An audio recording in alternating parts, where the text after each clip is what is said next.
was just going to say it exposes the flaws with jiu-jitsu, Yeah, you know, and yeah. I think that's why we emphasize so much wrestling and, you know, takedowns in general in our training and at ALLGROUND, because you want people and students to feel capable. And Laird and I are looking at the sport and like in the way that it's evolving, you know, and how fast it's growing and the direction that it's going. And yeah, you need to be able to play on top. You need to have good base. You need to be able to wrestle, right?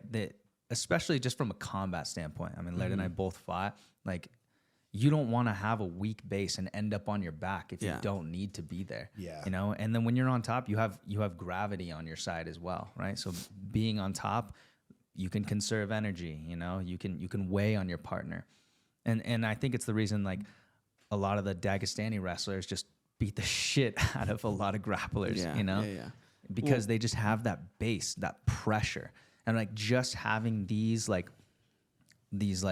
concepts of grappling, just base and pressure, like, I mean, just that alone can break so many high-level jiu-jitsu athletes because they're just not used to having a wet blanket on top of you that you can't off balance. You know? Well, what are like Sun Tzu, Art of War? You know, one of the huge things is always have higher ground. You know, when you're fighting, always have higher ground.